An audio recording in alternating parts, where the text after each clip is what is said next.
JEE main आजकल इस type के बड़े क्वेश्चन पूछा है जिसके अंदर कोई वेक्टर आर अननोन ले लेता है और दो इक्वेशन बना के देता है। एक तो डॉट प्रोडक्ट के लिए होती है और एक होती है क्रॉस प्रोडक्ट के लिए।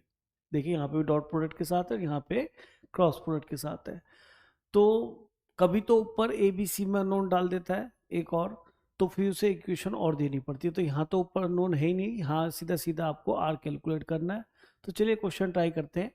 अब इसके अंदर देखो, जब भी इस टाइप की कोई वेक्टर इक्वेशन मिलती है जिसके अंदर लेफ्ट और राइट में सेम वेक्टर इन्वॉल्व हो, जैसे यहाँ वेक्टर ए और ए वेक्टर आपको नजर आ रहा होगा, तो हमेशा इस कैलकुलेशन को ध्यान रखना। मैं आपको एक बात बताना चाहूंगा इससे पहले, जैसे ए क्रॉस बी इक्वल टू कहीं पे ए क्रॉस डी लिखा है, तो पहली बात तो ये रख लो कि ए से ए वेक्टर इस तरह से कभी कैंसिल नहीं होता। ये वेक्टर के अलजेब्रा में आप पढ़ चुके हैं।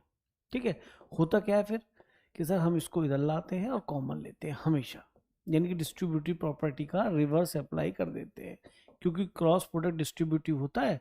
तो इस वजह से ये ए वेक्टर, लेकिन एक बात ध्यान रखना, दोनों वेक्टर सेम साइड होनी चाहिए, यानी अगर लेफ्ट में है तो दोनों लेफ्ट में ही हो, बस ये ध्यान रखना है। और अब आप ये समझिए कि अगर दो वेक्टर का क्रॉस प्रोडक्ट जीरो है और ये दोनों वेक्टर नॉन जीरो वेक्टर हैं, तो इसका मीनिंग ए वेक्टर इसके पैरेलल रहा होगा। तो ऐसा ही कुछ कैलकुलेशन 2024 अपेयर अटेम्प्ट में काफ़ी क्वेश्चंस में यूज़ हुआ है, तो वही हम यहाँ पे अप्लाई करने वाले हैं। आप देखिए यहाँ कुछ इक्वेशन ऐसी नज़र आ रही, दोनों तरफ ए नज़र आया, तो मैंने यहाँ माइनस ला के इसको इक्वल टू ज़ीरो लिखा। फिर देखा यहाँ पे ए दोनों ही राइट में है, यानी कि पोस्ट मल्टीप्लीकेशन में है, तो हमने आर माइनस बी प्लस सी लिख के और क्रॉस ए यहाँ पे लिख दिया। आप समझ गए होंगे मैंने किस तरह से किया, कि मैं इनको लेफ्ट में ले आया था माइनस करके। तो ठीक है, ए नॉन जीरो है और बी और सी भी कोई ना कोई वेक्टर है ही यहाँ पे, और आर भी कोई वेक्टर आएगा कि मॉडुलस का कुछ ना कुछ है, क्योंकि होल स्क्वायर दिखाई दे रहा है, एक नंबर आएगा ये। तो इसका मीनिंग ये भी शायद जीरो ना बने, पर फिर भी फॉर सेक ऑफ कन्वीनियंस हमने ये देखा कि आइदर दिस जीरो, प्रॉपर्टी तो यही कहती है, तो इसका meaning R vector equal to B plus C vector हो सकता है, या फिर ए वेक्टर नल वेक्टर हो सकता है, आइदर दिस जीरो। तो ये तो साफ दिख रहा है ऐसा है नहीं।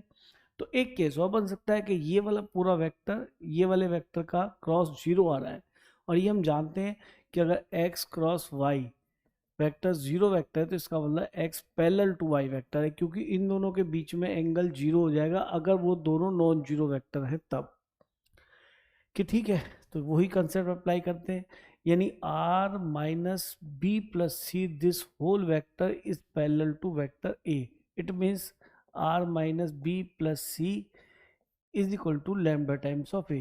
प्रोपोर्शनल होते हो वेक्टर आपस में, lambda is some scalar here. तो चलिए, आर वेक्टर हमारा सॉल्व होने की तरफ चल दिया है। केवल क्या रह गया, अननोन लैम्डा, क्योंकि ए बी सी तो हम नोन नोन है मान लिए, तो केवल लैम्डा मिलेगा, लैम्डा उठा के रख देंगे और हमें आर वेक्टर यहाँ पे ऑब्टेन हो जाएगा। आगे एक कहानी और दे रखी है, R dot B minus C is equal to zero vector. तो ठीक है, आर हमने इस फॉर्म में निकाल लिया है और इसको यूज भी कर लेते हैं, और शायद इस इक्वेशन से, क्योंकि ये स्केलर नंबर है और यहाँ पे स्केलर प्रोडक्ट डॉट प्रोडक्ट नजर आ रहा है, तो यहाँ से लैम्डा जरूर ऑब्टेन हो जाएगा। मैं दोबारा से स्टेटमेंट को बोल रहा हूँ, क्योंकि मुझे यहाँ लैम्डा निकालना है, lambda is some scalar quantity. तो जब मैं इसके अंदर scalar product which is dot product को यूज करूंगा, तो डेफिनेटली मुझे यहाँ पे लैम्डा ऑब्टेन हो जाएगा, इस बात को ध्यान रखना। तो इसी वजह से मैं यहाँ पहुंचा और मैंने आर की वैल्यू यहाँ पे पुट कर दी, that is b plus C vector plus lambda a and dot B minus C is equal to zero, some scalar zero आ गया। अब एक बात देखिए, डॉट प्रोडक्ट भी क्या होता है, डिस्ट्रीब्यूटिव होता है, तो पूरा b माइनस सी को b प्लस सी से मैंने डिस्ट्रीब्यूट करके करा, तो ये mod of B square minus mod of C square, ये आप जानते होंगे जब आप करेंगे b dot B mod B square B dot C, ऐसे b डॉट सी आएगा सी डॉट बी आएगा, वो आपस में कैंसिल हो जाएंगे, plus lambda times of a dot B minus c. अब कोई ऐसी प्रॉब्लम नहीं, अब तो सारी बातें हमें पता है, बस यहाँ से मैं देखो, ये इस टाइप की कैलकुलेशन तो मान ली बहुत इंपॉर्टेंट है। अच्छा, यहाँ से ये भी रूल्ड आउट हो गया, अगर आपने आर की वैल्यू यहाँ पर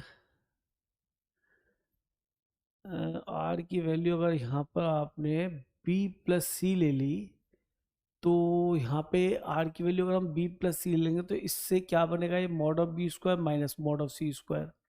मैं ये बताना चाह रहा हूँ ये क्यों रूल्ड आउट हुआ है। एक मिनट दिमाग में आ गया, मैंने कहा चलो लिखा है तो इसको भी तो देखें कंडीशन क्यों नहीं बैठेगी। अब आप खुद सोचो, ये मॉड ऑफ बी स्क्वायर बनेगा minus mod of C square बनेगा, तो ये तो जीरो नहीं है क्योंकि ए और बी वेक्टर तो अलग अलग है, उनका मॉडुलस सेम नहीं है, तो इसका मतलब ये भी रूल्ड आउट हो गया ना।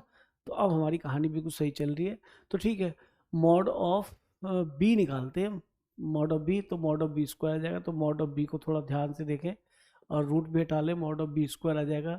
तो 9 प्लस 49 प्लस 169, तो ये हो गया 9 तिया 27 का 7 2, और ये हो गया 6 और 2 8, 8 और 4 12, कैरी 1, तो 227 आ गया मॉड ऑफ बी स्क्वायर। ठीक है जी, कोई बात नहीं। मॉड ऑफ सी और निकाल लो, मॉड ऑफ सी क्या मिलने वाला है, उसका स्क्वायर निकाल लो, तो ये 289 हो जाएगा, प्लस 4 प्लस 1 5 है ना, तो 9 5 14, कैरी 1 9 और 2 हो गया।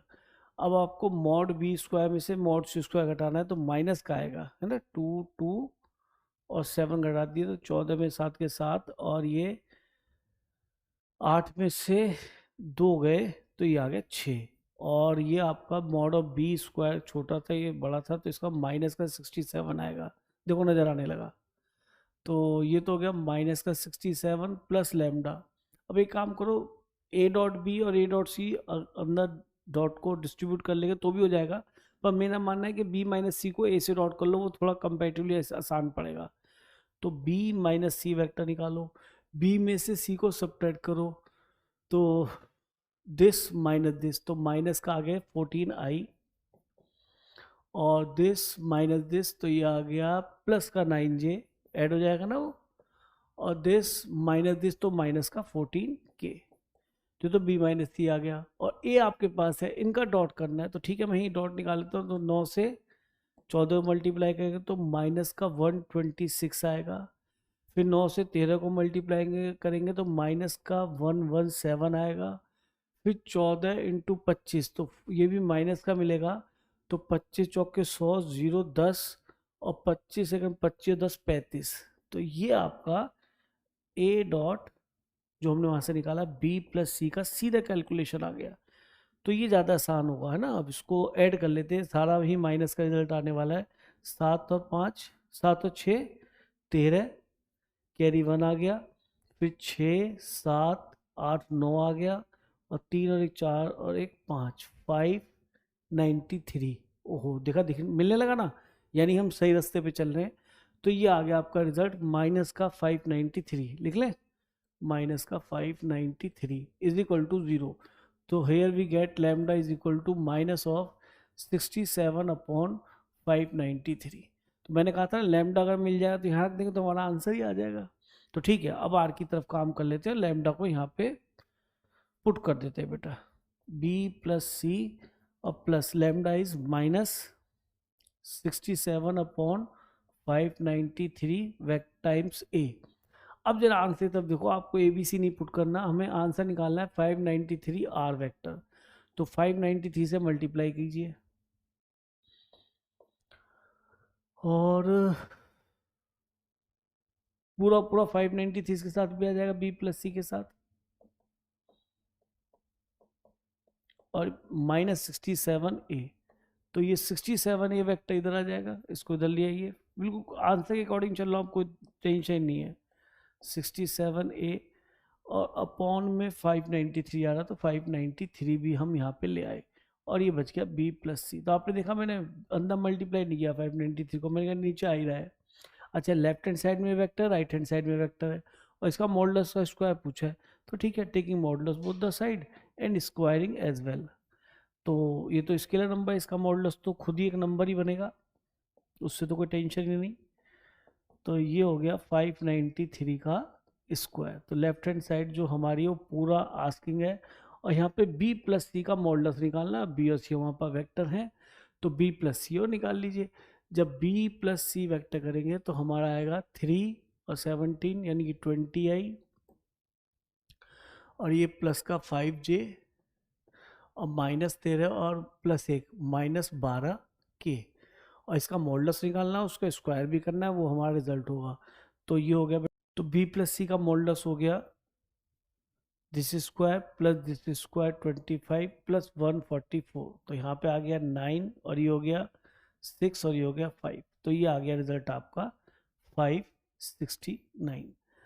तो आप देख रहे हैं यहाँ पे क्वेश्चन में कैलकुलेशन पार्ट अच्छा है, पर क्योंकि इस टाइप की कैलकुलेशन जो शुरू में हमने की है ये होती ही रहती है, तो केवल इतना ही काम तो करना था।